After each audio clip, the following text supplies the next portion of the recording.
bismillahir rahmanir rahim. A yau takarda ta farko mai ta tana cewa washin malam don Allah don annabi ka ƙarawa mu ƴaƴa maza da mata sanin matsayin biyayya musamman ga uwa ko kuma uba. Ina jin ko karatu na jiya na yamma na yi magana da wannan na bude tafsiri ga duk waɗanda suka ji ko suka gani a talabijin cewa da iyaye suna da girman haƙƙi a kanmu. Kuma ku gane wani abu guda fa, duk wanda take munana wa mahaifanta ba ta yi musu da'a, duk wanda ke kokarin cin mutuncin mahaifansa wata rana sai Allah ya jarrabe ki da ɗan da ke ma zai gane miki masifa, sai kin game da wannan sakamakon. In ma baki haihu ba kuma to kuma sakamakon yana sai na jiran ki a kiyama. An yi miki mai kyau ma kawai idan aka jarrabe ki da ɗan da zai rama abin da kika yi wa mahaifanki, ya rama akan ki, ya rama musu. An yi miki mai kyau ma kenan, ma'ana ubangiji bai kyale ki ba har sai da aka je kiyama. To amma babban munin sakamako shine a kyale mutum har sai an je kiyama, to wannan shine mafi muni. Dan haka duk wanda ya san cewa baya da kyakkyawan mu'amala da iyayensa, duk wanda ta san cewa rashin kunya ko rashin kirki take wa mahaifanta, ta yi kokari ta yi wa kanta gata ta tuba zuwa ga Allah, sannan kuma ta nemi iyayenta su yafe mata. Babu abin da Allah ke gaggawar kama mutum da laifi akan sa, yadda manzon Allah ya faɗa cikin hadisi, irin saba ma iyaye. Ubangiji ta'ala yana gaggawar kama mutum da laifin saba ma iyaye a duniya tun kafin ma a je kiyama. Da haka ya kamata ku shiga taitayen ku. Sai tambaya ta biyu wanda ita ce za mu kawo tambayar nan aka makalla ta yar uwa da take tambaya akan ita dai tana so ta zama zakira, tunda an ce da maza da mata duk mace ma tana iya zama zakira. To kalmar nan ta zikiri da take so ta sani ita za ta kama ko tana kicin ko tana yankan albasa ko tana ko menene, tunda an ce dai ba sai da alwala ba sai da sarki ba. To wai shin waɗanne kalmomi ne wanda mutum ya faɗa za su zama yayi zikiri? Tana so sosai da yawa kamar da aka yi. Kalmomin da manzon Allah ya koyar da mu mai zikiri suna da yawa. Akwai waɗanda an keɓance musu lokaci, to mutum zai yi su ne a lokacin da shari'a ta ajiye. Akwai waɗanda an bar su kofa buɗe ba a keɓance musu lokaci ba. Yanzu zikirai da ake amfani da su na kwanciyar barci ko tashi, na shiga ban ɗaki ko fita, na shiga masallaci ko fita, na safe ko na yamma, ko irin abin da mutum zai faɗa lokacin da ga hadiri ya taso ko lokacin da iska ya taso. Kun ga waɗannan dukkan su adi'iya ne da azkar, addu'o'i ne da zikirai wanda aka keɓance musu lokacin yin su. Ba shi iya yiwa da tsakar rana in ɗauki wani zikirin da safa aka ce a yi shi ko da yamma, yanzu in yi shi a tsakiyar rana karfe 12 na rana. Ba shi yiwa in zo shiga masallaci in yi addu'ar da wajen shiga ban ɗaki ake amfani da ita. Ba shi yiwa in zo shiga ban ɗaki in karanta addu'ar da ake yi wajen shiga masallaci, saboda an keɓance masa lokaci. Amma akwai zikirai da manzon Allah ya bar su kofa a buɗe, mutum zai iya furta su duk lokacin da ya ga dama, kamar su subhanallahi walhamdulillah wala ilaha illallah wallahu akbar wala hawla wala quwwata illa billah. Manzon Allah bai keɓance wannan zikirin wani lokaci da za a yi ko da safe ko da rana ko da daddare ko a kwance ko a zaune ko a tsaye, mutum zai iya yi. Kamar su la hawla wala quwwata illa billah kadai a matsayinta mutum kowane lokaci zai iya. Kamar su tasbihi subhanallahi wa bihamdihi subhanallahi alazim, subhanallahi wa bihamdihi subhanallahi alazim, ba a keɓance masa lokaci ba, duk lokacin da kike so zaki iya yin sa. Kuma babban abin da ake so a cikin zikiri sai mutum ya game dukkan nau'ika na zikiri din. Lokacin safe yayi wanda aka ce ayi da saka, lokacin yamma yayi na yamma, shiga masallaci yayi, fita yayi, shiga ban daki da fita kowanne yayi, waɗanda aka bar su kofa a buɗe yayi su duk lokacin da ya samu sukuni. Kuma kar mutum ya lazanci guda ɗaya kawai shi kaɗai yake, yau yayi wancan, gobe yayi wancan kalar, gobe yayi wancan kalar, bai san wanne ne Allah madaukakin sarki zai karba masa ba. Sannan hujjar cewa wayaye zaka ka zama zakiri, ai aslan ma mutum ya sawa sunansa suna zakiru namiji ko wata ce sunanta ta zama zakira mace, sa sunan kanshi bid'a ne, baya cikin addini. Dan wato kamar mutum yana tsarkake kansa kenan, gani mai yin kaza. Yanzu kawai in ce sunana zakiru, ma'ana ina ba da adireshi na kenan, ni ne fa mai yawan zikirin da shi, kuma zikirin ana yin shi dan Allah, kuma yanzu na zo na faɗa mutane ki zo ki ce sunan ki zakiratu, shikenan ma'ana kin tallata mana cewa kin ce mai yawan zikirin nan. Kuma abin da ake so a cikin ibadoji, kun ga zikiri nau'i ne daga cikin nau'ika na ibada. Ga salatin annabi, ga azumi, ga sallah, ga jihadi, ga jin kan talakawa da marayu da kyautata musu, duka waɗannan nau'ika ne na ibada. Abinda Ibn al-Qayyim ke faɗa cewa kuskure ne ma mutum musulmi ya shahara da wata ibada guda ɗaya a ce kawai shi wannan. Ya kamata kowace ibada ya sa kai a ciki. Don akwai lokacin da wannan ibadar ta faucin falala, akwai lokacin da wannan ta faucin falala. Ba na komai, ina zaune a gida, na yi karatun Qur'ani na gaji, sai in ci gaba da wani zikirin daban ko salatin annabi. Amma an zo an faɗa mun ga wani ya rasu, ina zaune a gida ina cikin karatun Alƙur'ani, a lokacin in ci gaba da karatun Qur'ani ne ya fi falala, ko in fito in je a yi hidimar yi wa wani sallah da kai shi makabarta da binne shi wanda ya fi falala? A je a binne shi fi falala. A lokacin da za a ce alin salin makwacin ka ya rasu suka ce ai mu zakir ne, ku je sai kun dawo la ilaha illallah la ilaha illallah.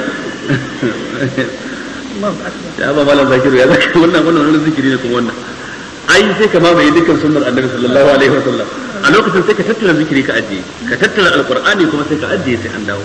Sai ka je sai a yi masa sallah tare da kai abin da idan aka yi sallah tare da kai kana da kira, idan kuma aka binne shi tare da kai ka samu ƙarin kira tsani kenan, wanda manzo Allah ce kowanne ɗaya ya fi girman dutsen Uhud ladan sa. Ina fata an fahimta. Ana gobara a makwabta, a kawo agaji a je kashe wuta, sai ka ce kai wallahi zikiri nake yi. Kana ta zikiri kana karatun Qur'ani, to ina amfanin zikirin ka kenan? Kana da mota ko abin hawa, ga makocin ka ba da lafiya, matar makocin ka ba ta da lafiya, tana da kwada za a kai ta asibiti, lokaci maka da wace wallahi ba da lokaci, ina zikiri ne. To wannan wani irin zikiri ne kuma kenan? Ashe kowane irin abu na ibada ana son ka kalli menene za ka yi a lokaci kaza. Shine Ibn al-Qayyim ke cewa a goman karshe ba abin da yake da lada irin itikafi, saboda lokacin sa ne. Goman karshe na cikin Ramadan kenan, itikafi na cikin ayyuka masu matukar lada saboda kokarin dacewa da lailatul qadari. Amma in yin azumi na nafila ne, ba ranakun da suke za ka yi azumi na nafila ka samu lada a duniya irin kwana 10 farko na Zulhijja. Saboda manzon Allah ce babu wani ne a duniya da aikin alkhairi ke zama abin kauna a wurin Allah sama da su, azumin nafila kenan. To kun ga ashe kowane lokaci in yazo sai mutum ya ribace shi. Ba kowa in yi zikiri in yi karatun Qur'ani, wani ba da lafiya in je a dogo shi tare da ni, wani ya rasu in je a binne shi tare da ni, a yi masa sallah tare da ni. Wani maraya ya zo yana neman taimako da kudi aljihuna in dauka in bayar a lokacin ya fi yi ta zikiri. Mutum zai mutu da yamma ya zo yana neman ka taimaka masa da abin da bai fi naira 100 ba, a aljihun ka kana da abin da ya fi naira 1000, taimaka masa da naira 100 suka ce ba komai mu man samu ladan zikiri, ba ruwan ba sai mun yi sadaka ba kenan. Wannan kuskure ne. Dan haka bid'a ne ba mutum kawai cewa shi kansa shi zakiru ne, ko ki cewa kanki cewa zakiru ce. Lalle yana da kyau ki yi zikiri, amma ba sai kin faɗa ba, dan Allah ce fala tuzakku anfusakum wa a'lamu man ittaqa. Yanzu ko da lakabi da ake bayarwa a ce wani masanin hadisi ne, wani masanin tafsiri ne, wani faqihi ne, ba za ka ji an faɗa su Abubakar haka ba, saboda komai sun shiga ciki. Hadisin, tafsirin, fiqhun, ibadar, qiyamul lailin, zikirin, karatun Qur'anin, komai sun shiga ciki. Amma idan ka dauki bangare guda ka tsaya, to ya kake karbar safa. Amma in ka hada duka, in baka samu nan ba, za ka samu nan. Jibin da za ka samu nan sai nan ya ciki. Shine hikimar bawa mummuni da ya ji an ce ga wani abu na alkhairi kare ya sakaci da shi ko menene. Tare da fatan kin fahimta, amma hujjar cewa mutum ya yi zikiri a kowane hali, ko da yana cikin jinin al'ada mutum za ta iya yin zikiri, tunda saboda hadisi cikin sahihi Muslim da Aisha take cewa manzon Allah ya kasance yana ambaton Allah a kowane hali. Malamai suka ce kowane hali ma'ana ko da ko da janaba a jikinsa kenan yana ambaton Allah, yana zikirin Allah. To kaga da janaba ko da jinin al'ada da jinin biki ai girman su daya, kowanne babban kari ne a fiqihance. To tun da dai janaba ba ta hana manzon Allah ya zikirin ubangiji ba, ashe jinin al'ada da jinin biki ba za su hana masu su yin zikirin Allah. Wannan shine hujjar. To sai takarda ta gaba ita ma game da itikafi ne, tana cewa Allah ya gasa malam, a goman karshe na yi niyan zuwa zan yi itikafi sai al'ada ta zo, to haka zan zo da ita masallaci in ya so in zauna a waje, ko kuma sai lokacin ta dauke dan abin da na samu a goman ko kwana 2 ko 3 ko 5 shikenan alhamdulillah, ko kuma yaya?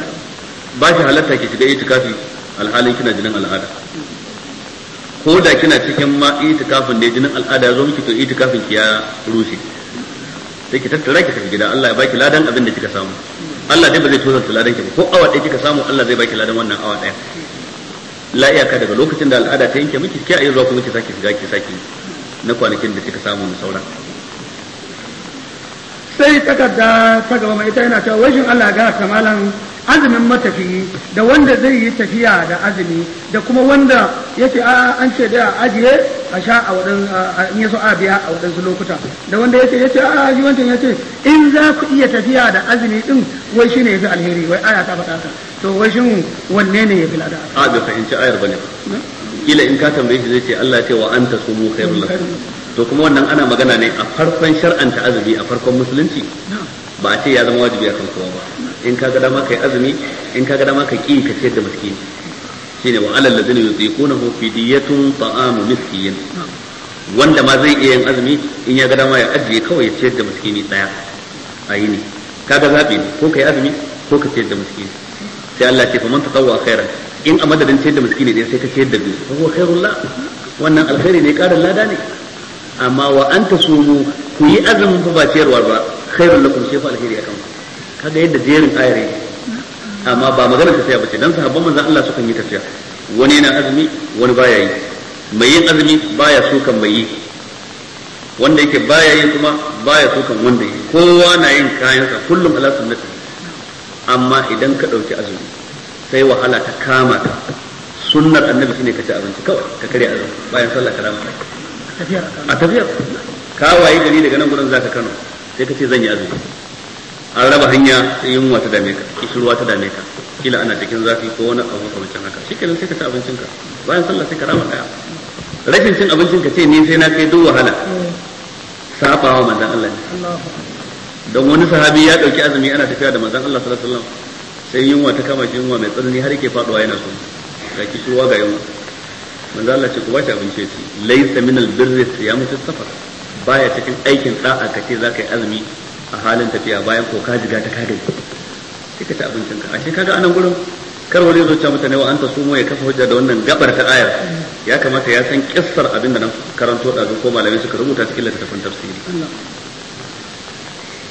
to akramakallah sai wata tambaya wanda tana da yawa ta kai kamar takarda 4 ko 3, kuma amalan ya sha karanta wannan tambaya. Zai yi dai wannan nan gaba in dai har malam ya karanta, don sun zo da yawa ne, kuma har ana cewa don Allah malam muna a karanta mana, an yi magiya. Wai shin Allah ya ga malam matsayin auren dole, wai idan aka yi wa yarinya in ta kifa take ta da ba ta yi biyayya ga iyayenta, ko kuma ta saba wa Allah da ma'aiki, ko kuma a'a yaya sha'ani. Bata saba Allah ba, bata saba manzon Allah. Idan aka yi miki auren dole ba kya san miji kika ce bazan je ba, ba wanda kika saba wa. Dan su iyayen ki ba su da yanci da su miki auren dole. Manzon Allah ya hana su ne suka saba manzon Allah suka yi auren dole. Ya kamata iyaye su san wannan. Wai shin ma menene kuke so da aure din? So kuke ta je ta dawo, je kaka dawo kuke so? Ko ku so kuke ta je ta zauna? Kuma ba su kula ku zauna da mutum wannan ba, duk yadda uwa take son mijin da za a ba ya fa ita fa ba za ta kace na ta auren ba dan ta aure shi, dan ba ita za ta yi zauna a gidan ba. Yarinyar da ita za ta kai to ita kuma ba ta so, to sai a yaya. Kuma wani abu shine wallahi ko mutum amirul mu'minin da shi in mace ba ta son shi ba za ta yi masa da'a. Wannan ka'ida ce, dan ba yadda za a yi masa da'a. Ga manzon Allah ya aure wata, bayan ya aure ta aka kawo ta, manzon Allah ya sa aka kai ta wani gidan gona, ya shiga inda take tana zaune, ya ce ba za ki zo ba, ta ce a sai dai kai ka zo nan gudu. manzo Allah ya tashi ya matsa kusa da ita, ya daga hannu zai tsora akan ta, ta ce a'udhu billahi minka. sai manzo Allah ya rike hannun shi bai tsora akan ta ba, ya ce laqad usti bi mu'adh, kin ne matsari da wanda ake neman tsari da shi, tashi ki tafi gidanku. Shikenan ya sake ta. Idan mace bata amince da miji ba, babu yadda za a yi kuma ta dole sai ta zauna. Da haka iyaye ya kamata su san wannan. Kuma na taɓa baku hadisin iyayen da suka aular da yasu akan tilas, wanda ta je ta faɗa manzon Allah, manzon Allah ya bata zaɓi, ya ce in kin ga dama ki zauna, in kin ga dama ki nema a kashe auren. Sai ta ce da manzon Allah, zan yi haƙuri in zauna din, amma dama na so in yi maka wannan tambayar ka faɗi amsa, dan iyaye su sani cewa ba su da ikon tilastawa yasu ta auri wanda ba ta so. Kuma haka akai. Kuma na baku hadisin Mughis da Barira. Barira baiwa ce ta ummu na Aisha, tana da miji mai suna Mughis.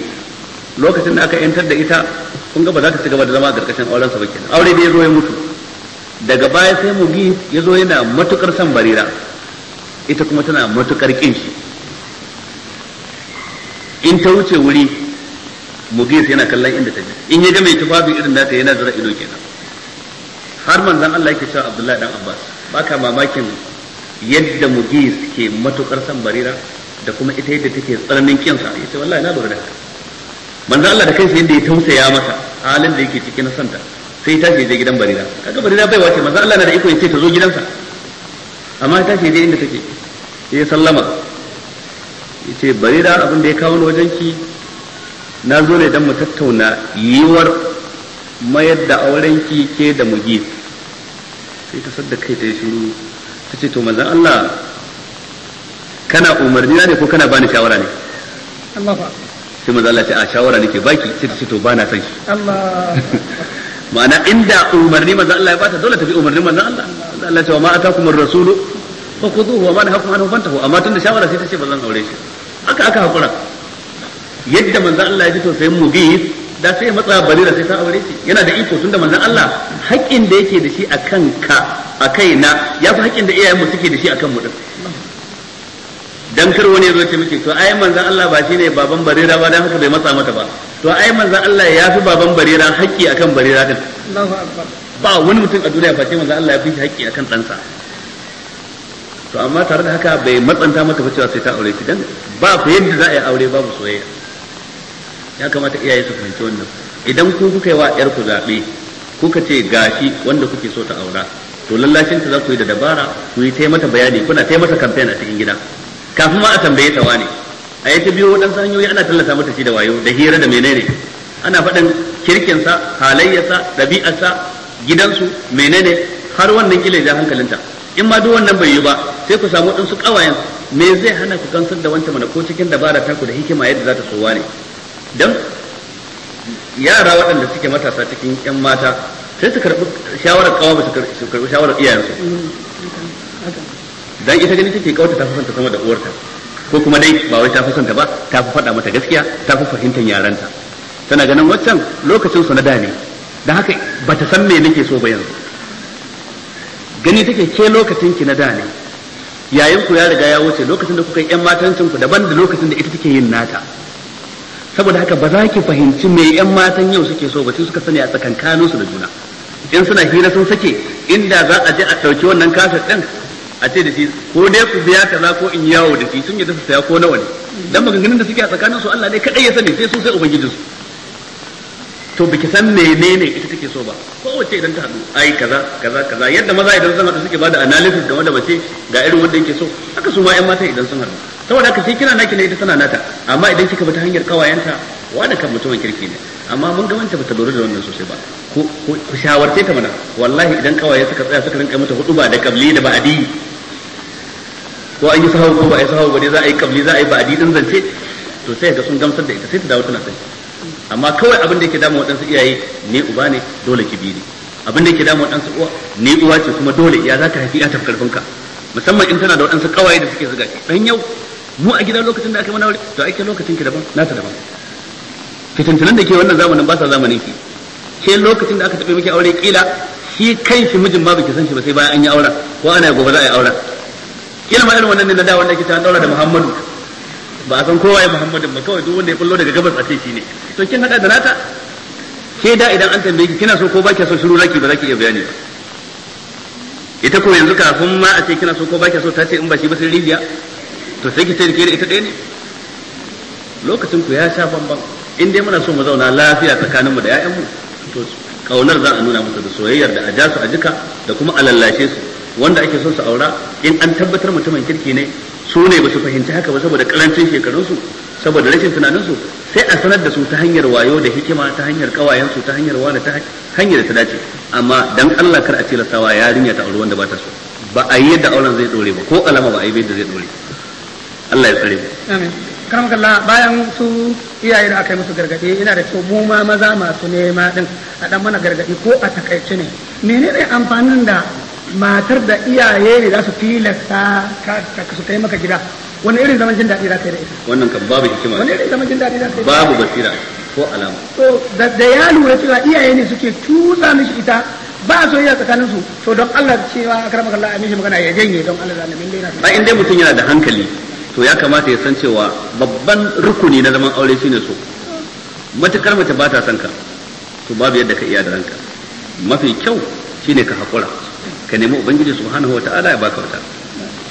Ta iya yiwa a karan farko ta ce ba ta son ka, kai kuma yanzu ka ce dai bari ka jarraba, babu laifi ka jarraba. za ta iya wata ba ta son ka da fari kayi ba ta son ka sai ka jarraba, amma dai ba kana nufin dole sai an yi auren ko da tana nan a matsayin ta na ba ta son ka ba.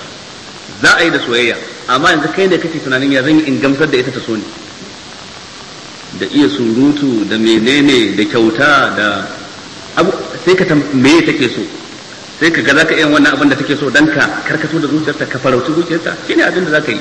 In kayi tana nan a matsayin ba ta son ka to shikenan sai kai tawakkali ga Allah ka san inda dare ya maka. Wannan shine yafi rufin asiri a gare ka. Alhamdulillah, Allah sa mu dauki wannan shawaran da malam ya bayar, don wani ko an mishi aka shikenan ko ya kira ta ba za ta zo ba, ko ya bata wani ba za ta karba ba, amma sai zagaya ya je ba iyayen kawai shi sai ta ba. Wannan bai sa abin da yake ba gaskiya. To akramakallah sai takarda ta gaba yar uwa kusan kaman wannan ne ma yar uwa tace akramakallah ni ne da mijina ya aure ni to kuma sai ya zo ya sake ni ina cikin idda sai ya ce ya mai da auren to kuma ya ta taba ji a kasa dinga kace idan ya mayar ko iyaye sun so ko ba su so ba ko mace ta so ko bata so ba dole ta koma. To akramakallah da man can ba na so shi zan dage in ce zan biya shi da asarar shi ko nawa ne ni ya bar ni haka in dai mayar da ke kin mai yanzu abin da ya rage shi ne in ba kya son shi ai khulu'i, wannan ya halatta.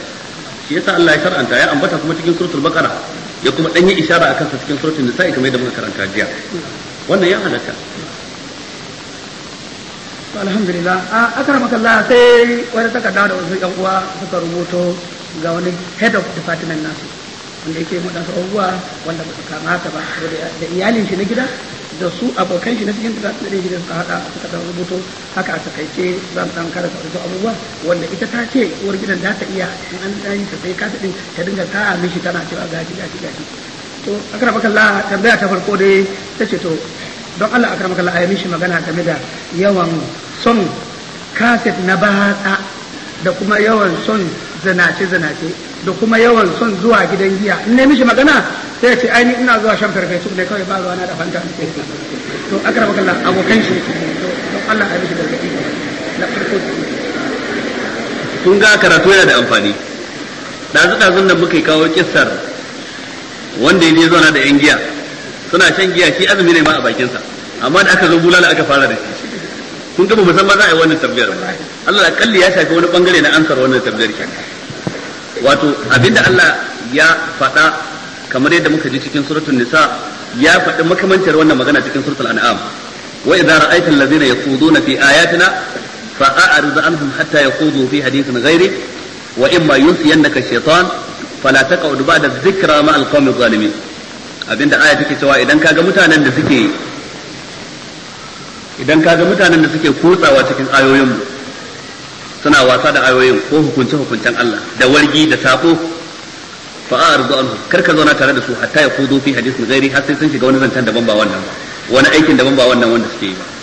Mutum baya da hujja ne zai zauna da mashayin giya ko da shi fanta zai sha ko ka kola mutum zai sha, baya da hujja dan idan ya zauna wani abu na sako shi ma zai shafe shi dan ya yarda da abin da suke shi yasa ya zauna tare da su.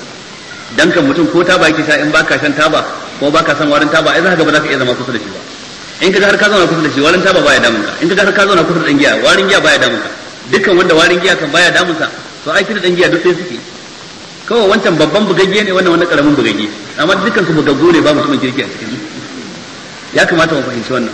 Kuma dan Allah idan ma mutum so yake ya kamar da kace wai ya shafar a yi masa mana a gidansa ba sai matarsa ta yi masa ba ya fi mutunci ai. Matarsa ta dafa masa duk abin da yake so a gida ai ya fi mutunci sama da na hotel. Ni a fahimta ta larura ce ke sa mutum ya je ci abinci a hotel ko a wani restaurant, amma mutanen mu sai suka mai da abin birnanci da wayewa. Yanzu wani sai tashi tafi je mustabik ya je so abinci ga abinci a gidansa kuma ai abincin a gida ba zai ci, wani ya je restaurant da ke kan titi kaza, wani ya je hotel kaza, shi gane yake morewa ne. To wannan in ma har mutum so yake yayi shi kuma yadda zai ji daɗi din, wata rana sai cewa da matarsa yau karki girki. To me za mu ci kenan, la haula za mu rubuta mu sha a ke dai karki girki yau zan baki mamaki ne kawai, karfe nawa kike so a ci abinci, sai karfe to a kai dai karfe nawa kake so, a ke karfe nawa kike so, yau duk komai nake lokacin da kika ci a ci abinci shi za a ci, amma dai karki girki. Cikin sai ka je hotel din sai ka je ka so irin take away din ka taho da shi gida din sai ka burge ta baka sa ta shiga ita ma ta ci abincin ba ta shiga cikin ba a nan kai ne ka je ka so waɗansu kayan kwalama kuka zo kuka zauna kuna ci kai da ita ana rahana sai wannan ya burge wata rana ka yi wata rana ka so wata rana ku yi wata rana ku shiga cikin tare abubuwa ne waɗanda suke a fahimta ta suna da muhimmanci ko shakka babu suna da muhimmanci amma ba kowa ne yake gano muhimmancin su ba ni abin da na dauka a aqidata ba yadda annabi zai abu ya kasance abin nan ya tafi a banza ba da muhimmanci dan adam dole kai sha'awar mace duk tsoron Allah ka duk ta kawarka ya rage na idan har ubangiji subhanahu wataala ya sa matarka za ta gamsar da kai to sai ka rantsa ido daga dukkan matan waje kenan in matarka ta kasa sai ka nemi wanda za ta iya gamsar da kai kenan a waje dan ka auro ta ka shigo da ita gida to yadda kuma zaka taimaka ba ita matar ka bace ba za ta yi ta yin tunanin ya me nake so a me kake so dan kila bata san me kake so ba zuciyarka kai ne zaka yi bayanin me kake so sannan kuma akwai abubuwa na ado da ita za ta yi da kanta akwai abubuwan da zaka ce gashi ni ne nake son ki yi ado iri kaza idan wani ado ya burge ka a waje sai ka faɗi irin wannan a gida cewa ni ma ina son a rinka yi min kaza sai wannan ma ya ƙara mata ƙwarin gwiwa to amma sai ya kasance mutum ya kyale matarsa kamar wanda ta san gaibu ma'ana ita ce kawai za ta yi tunanin mai suke so bai wa Allah ta yi ta tunani har tunanin ta yi kare yau ta yi kaza ya ki kallanta wata rana ta sake yin kaza a banza ba godiya ba ko irin association nan ma baya yi to amma faɗi ina son kaza da kaza da kaza da kaza sai kuma ita kanta ta yi wani abin da an dace shi kake so kai Allah ya miki albarka gaskiya yau kin kayatar da ni ba kowane zai iya faɗan haka kuma kalmar ce mai muhimmancin gaske to a gaskiya muna da matsala sosai da sosai sai ka rasa yaya za ka yi mutane su fahimta amma dai duk wanda ya karanta tarihin manzon Allah sallallahu alaihi wasallam wai malam me yasa kake mana taba ne kai ko ba ga wani duk wanda ya karanta tarihin manzon Allah sallallahu alaihi wasallam zai ga abubuwa na ban sha'awa kayatattu wanda suke kawo zama da iyali managarci amma ba kowa ke iya yi ba sai wanda ya yaki tsakanin shi da zuciyarsa ko mutum ya karanta ko mutum ya fahimta in Allah ya taimake shi yayi yaki da shaytan ɗinsa yayi yaki da zuciyarsa sai ya iya kuma sai a samu ingantacciyar rayuwa tsakaninsa da iyalinsa haka dai wancan bawan Allah muna tsoratar da shi lahirarsa muna tsoratar da shi tsayawa a gaban Allah ranar tashin kiyama abu ne mai hadari a ce kullum kana cikin gidan giya abu ne mai hadari kullum ka so wannan fim kasa ka dauko wancan fim kasa irin fina-finai waɗanda suke na batsa da rashin mutunci duk mai wannan ko da zaka tara masa duk matan duniya ba za su gamsar da shi ba wallahi duk wanda ya buɗe kansa wannan kofar babu kyamatar da za ta gamsar da shi a duniya ka'idar ta kenan ibn al-jawzi yayi magana ire-iren su yace duk wanda ya sa wannan abin a ransa inda zai tara da dukkan matan duniya sai wata guda daya ta wuce sai yayi tsammanin tana da abin da sauran matan duniya ba su da saboda kawatawa ce ta shedan sai ka riga ganin burgewa ne kuma shi ke kai mutum ga halaka me yasa ko ga turawa sun kafirce gaba ɗaya sun fitsare bayan ma namiji ya nemi mace har ma namiji ya nemi namiji mace ta nemi mace har ma mutum ya rika neman dabba har ita mace ta rinka neman kare ko biri ko sauransu saboda gaba ɗaya ranar ba imani ne ubangiji ta Allah riga ya ɗebe albarka a cikin rayuwarsu kuma duk mai irin wannan kallace-kallacen wallahi sai ya samu kansa a wannan halin na ga wata takarda da wani yaro ya rubuta yana cikin irin masu wannan kallace-kallacen ya tuba amma abin yana ta bin shi bayan sa yace wallahi ko sujada ya zo zai a cikin sallah sai kawai sai dan ya rinka masa kawo masa irin hotunan da ya riga gani na wannan shirma kaga sallar gaba ɗaya ba ta da ruhi kenan to dan haka idan dai mutum yana son ya zauna lafiya tsakanin shi da ubangiji sai ya nisanci waɗannan abubuwa kuma hanyar nisantar su na farko shi kanshi ya rage abokanan da ya san masu irin wannan halin ne kawai ya canza abokanai ya canza set na abokanansa wanda suke zuwa karatu wanda suke zuwa kiyamul layl wanda suke mutanen kirki aga kawai so ka je ka makale musu amma matukar mutum yana tare da abokanai mutanen banza in baka je ma za su zo har gida su dauke ka in motar ka bata da lafiya ma za su baka mota in baka da kudin ticket na shiga wannan wurin su za su biya maka wannan duk abu ne mai sauki in ma kuma irin su wato ba mai zumunci na banza irin dangiya wato dangiya sai kana jin yunwa sai ka sai maka abinci amma idan mutum zai shanye katan guda yadda ya sai masa saboda turba ce ta shida kaga zumunci bara ma'ana kenan zumunci akan sabon Allah ai ba zumunci bane sai dana ce kawai Allah ya tsare mu sai a ƙarshe ta sake cewa aka maka Allah da a cika da cewa ba ma abin ya tsaya mishi ga zinace ba har ya zanto akwai kisan kai a ciki don me dan in yawa yarinya ciki sai kai wajen likita kuma aje a zubar da ciki haka wannan kuma ina har ma yau ɗaya da tana cikin larura a yanzu haka to saboda haka kuma yadda ka faɗa mai abokai ne waɗanda suke jawo shi suke tafi da shi sallah ma sai wani lokaci ya yi wani lokacin ba zai ba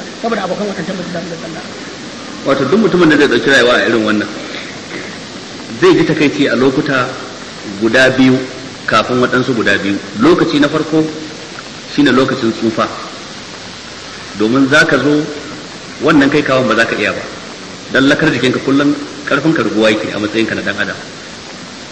To sai ka zo ka tsufa kuma kana son ka rinka yin ayyuka na kirki amma irin wanda baka yi su a yarinta ba, dan haka yanzu ba za ka samu dama ba saboda ka bari damar ta wuce ka tun lokacin yarinta. Ka tsufa ga matan banzan ga menene kuma babu yadda ka iya da su, kana kallon su kai da su sai kallo. Ko kuma mutuwa ta zo mutum, lokacin mutuwa mutum zai kaskanci da wulakanci, mummunan cikawa masu irin wannan suke a lokacin mutuwa. To kuma lokuta guda biyu da za su bi ma wannan mafiya muni shine lokacin zaman kabari da lokacin tsayawa gaban Allah ranar tashin kiyama. Wannan shi fi kowanne hadari a ciki. Ni a shawara ta, dan a irin wannan bai kamata ka ɓoyewa mutum gaskiya ba. Duk mijin da matarsa take yawace kuma ya mata wa'azi ta ƙiji, ƙaunar wahidan ya sake ta. Duk matar da mijinta ke yawace ta yi wa'azin ta yi ƙiji, ƙaunar wahidan ta nemi saki shi ya fi alkhairi a gare ta. Dan zaman su za ta kaskanta a duniya da kuma lahira. A duniya zai iya ɗauko mata cuta, ya zo kawo mata, sannan kuma yardatta yana yi kuma ta ci gaba da zama da shi duk lokacin da ya je tana da kaso na zunubin. Haka dalilai na alkur'ani da hadisi suka nuna tana da wani kaso na zunubi dan ta yarda ne da lasisin ta yake yi, dan in bata yarda ba za ta nemi cewa ko dai ya daina ko kuma su rabu, ha za ta rabu bai ne wa bai nan. To da haka abu ne mai matukar hadarin gaske. Dan haka sai ki tashi tsaye haikan, ku tashi tsaye haikan ku da kuke dangantaka da shi ko ta auratayya ko ta dangantaka ta jini, wajen faɗakar da shi da jan hankalinsa da yi masa wa'azi. Sannan kuma wannan bai hana a yi masa addu'a ba cewa Allah ya shirye da shi, Allah ya kimtsar da shi. Sannan a shawarce shi kuma, wato kenan a yi masa wa'azi, a yi masa addu'a, a ba shi shawara. Yi masa wa'azi dan a tsoratar da shi halin da yake ciki. Hukumar duniya da lahira tana nan tana jiran sa in bai tuwo ba. Ba shi shawara shine ya rabu da abokanai na banza, ya canja da abokanai na kirki. Sannan kuma a ci gaba da yi masa addu'a. Wannan duk yana daga cikin abubuwan da za a yi masa nagata, waɗannan ababen guda uku ko da ransa baya so. Allah ya tsare mu. Amin. A kan makalla a ƙarshe ina so kai wasu ƴan umu mata dan wani gargaɗi ko da a takaice ne, don wannan maganar da kace musu ana so namiji ya dinga. Shi dai zama na aure tsakanin dukkan ma'aurata guda biyu zama ne na ibada. Ko menene mace za ta yi, ta kalli Ubangiji subhanahu wata'ala, ta kalli cewa kuma tana neman kyakkyawan sakamako a lahira. Ko menene namiji zai yi, ya tuna Allah, ya tuna cewa yana neman kyakkyawan sakamako a lahira. Ko shakka ba akwai matan da suke da halayyar in ma sun ga namijin suna da sha'awar wani abu ko yana da sha'awar su, lokacin da suka tabbatar ya riga ya kamu, to lokacin za su yi masa yanga ko su sa masa tara, za ka yi mun kaza, za ka sai mun kaza, waɗansu abubuwan da in yana cikin zaman lafiya kila ba. Yau takarda ta farko mai ta gana tambaya ne game da tattali na rihi. Tace Allah da ta malam, ni ne dai idan na yi alwala kafin in je in yi sallah sai na yi hutu. To haka kafin gama sallah ma zan yi hutu kamar sau uku. To wai shin idan na yi alwala, idan na yi hutu sai na sake komawa na yi alwala ne ko kuma yaya zan yi da wannan lamarin? Wanda yake da matsala ta baya iya rike alwala saboda yawan rihi da mutum ke yi ko kuma yawan bawali, da niyya ba da niyya ba abin yana zuwa, galibi ma dai ba da niyya ba, to hukuncinsa shine ba zai yi alwala ba sai daidai lokacin da za a fara sallah. Idan ya riga ya alwala din nan, ko da rihin ya fito ko da bawalin ya fito, mutum zai ci gaba har sai ya sallarsa haka. Dama shi ba zai alwala ajiye ta ba tunda alwalarsa ba ta zama, wannan shi ne hukuncinsa. To amma galibi duk mutumin da ya samu kansa a wannan hali larura ce ta rashin lafiya, abin da ya dace gare shi shine sai ya nemi magani, kada ya kasance mutum bai nemi magani ba ya tsaya haka dan matsala ce. Kafin ku fita akwai sanarwa da aka ce ya kamata in sanar da ku da kaina, ko da yake waɗansu kila sun ji jiya tun a wajen karatu. An riga an saba duk shekara akan tara taimako wanda ake kawa kurkuku don saboda yan uwan musulmi da ke zaune a can, wani lokacin kuma a kai har asibiti. Taimakon da ake karba daga wajen mutane kuma ya danganci kayan abinci kamar gero da shinkafa da masara da abin da ya sauƙaƙa. da kuma tufafi na sawa na maza da na mata, da kuma kuɗi, da kuma sabulun wanki da sabulun wanka. Galibi sai ake yi duk shekara. To don haka a bana an ɗage sakaci ba a fara da wuri ba, har sai da wani bawan Allah jiya na je wata lakka da na gabatar a Damaturu, ya ce shi ya ji tulu ba a fara ba, amma ga taimakonsa ya buɗe da shi ya ba da taimako na naira 20,000.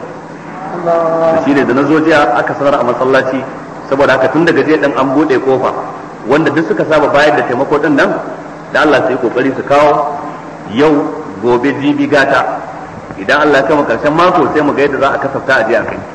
Idan abin ya shafi bangaren mata to za a zaɓi masu hankalin cikin ku dan su je su kai. Idan abu ya shafi bangaren maza kuma to daga cikin mu kuma za a je kuma a kai. Dan saboda haka dai kofa a buɗe take ta bayar da wannan taimako.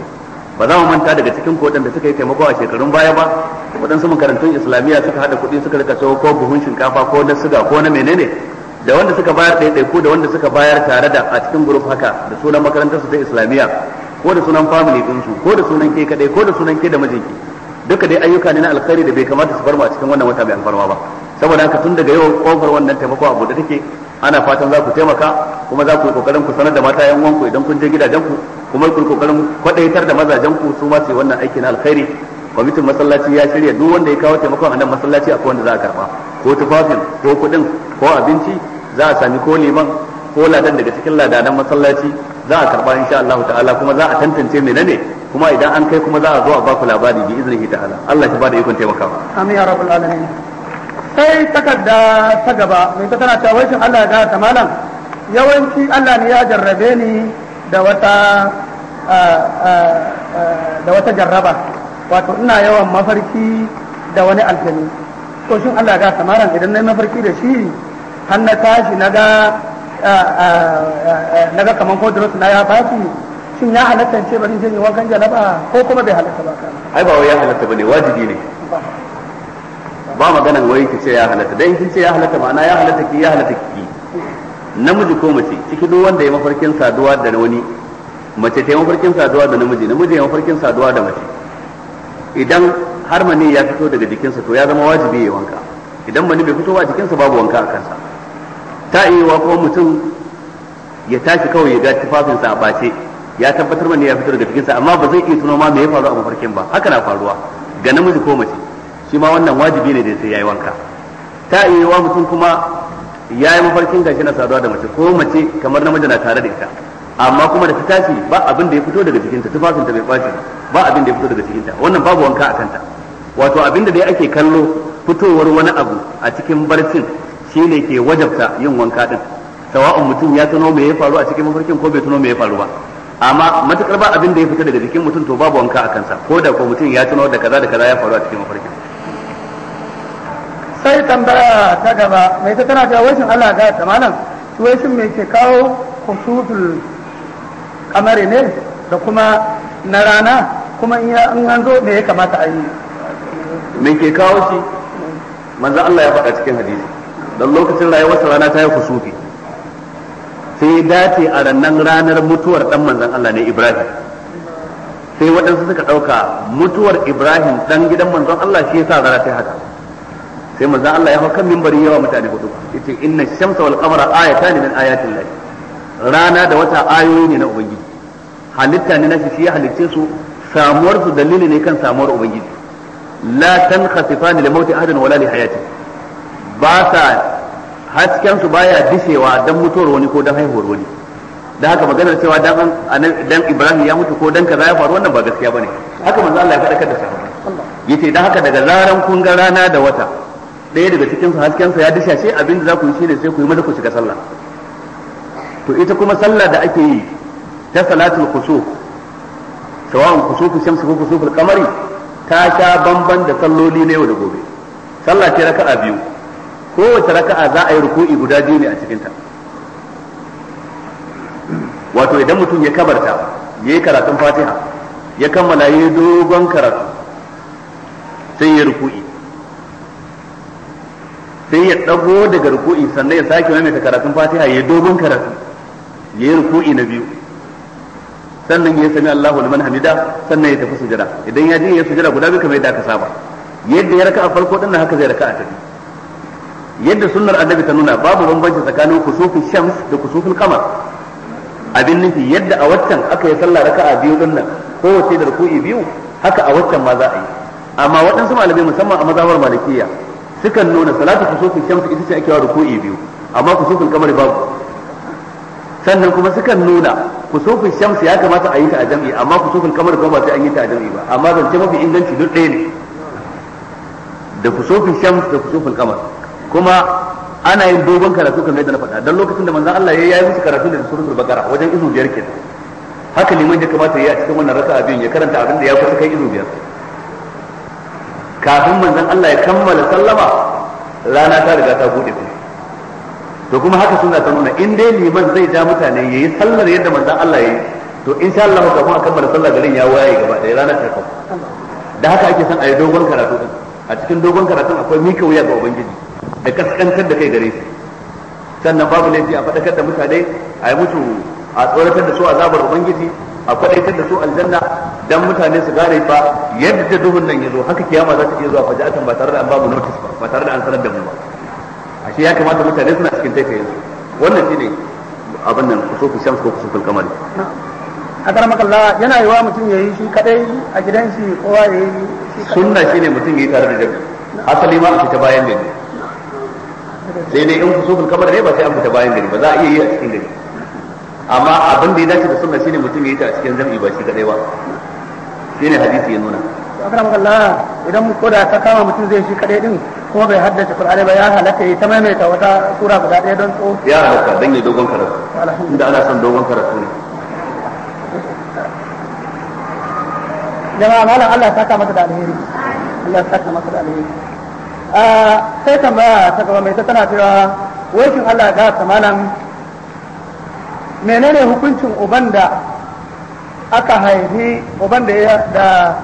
haifa masa da sai ya ƙi yin suna saboda yana jin haushin sun rabu da uwar, wai to idan aka tafi a haka in ya rasu zai ci gadon shi ko kuma bai ci gadon shi? Maganar cin gado tun da ita ce kika yi tambaya, zai ci gadon, amma abinda uban yayi na rashin yin suna ya kyauta bai kyauta ba. Dan ɗanka yana da haƙƙi a kanka, daga cikin haƙƙi na farko daga lokacin da aka haife shi shine yi masa suna. Kai ne zaka zaba masa suna na gari da ya dace da shi. Sannan kuma yana da haƙƙi na ka yanka masa ragon suna ɗin a rana ta 7. Yana da haƙƙi na ka ci gaban sa da addu'a ta gari. Yana da haƙƙi na abincinsa, suturarsa da kiwon lafiyarsa. Duk da yana wajen mahaifiyarsa, duk da kun rabu da uwarsa, duk da kana fushi da ita. Amma fushi da ita baya sa ka tauye haƙƙin ɗanta. Dole sai ka ba da wannan haƙƙin da ka'ida ta addinin musulunci. Idan mutum bai bayar kuma za a tambaye shi a kiyama. Dan haƙƙin ɗansa. Da haka abinda waɗansu iyaye maza suke yi don saboda sun bata da mace sai su kyale mata dan, waɗansu ma su kyale ta da ya'ya 4 ko 5 ke ta wahala ba ruwan su ita. Wannan rashin imani ne kuma rashin gaskiya ne, kuma wannan ya nuna su azzalumai ne, kuma ubangiji zai kama su akan haka ranar tashin kiyama in musu tuwo. To sai tambaya ta gaba mai ita tana cewa wajen Allah ga kamalan tana so ka yi cikakken bayani ga wannan tambayar da ta yi don yana cutar da waɗansu mata. Wai shin akwai wani abu wai shi farar kafa a cikin addinin musulunci? Don ta ce akwai mace ce an kusa ɗaura mata aure sai wani ya raba ya ce wa ai baka san ƴaƴan gidan wannan mutum bari, ai dukkan su masu farin kafa ne a yanzu haka malam, kuma abin ko bin su yake ne sai ga mutum wai da ta je gidan sai ga wani abu ya faru ya ce ba dama mun gaya maka ba, shi kenan sai a sake ta. Yanzu haka yawanci kamar ba auren wannan zuriyar gidan. To wajen a musulunci kamar yadda akwai kambun baka, to shi farar kafa din nan akwai ta ne a musulunci a karamar Allah? Ina jin abin da na faɗa cikin karatu ya ba da hankali. Ya kamata ku gane wannan camfi ne bai da asali cikin addini, kuma aqida ce ta maguzanci.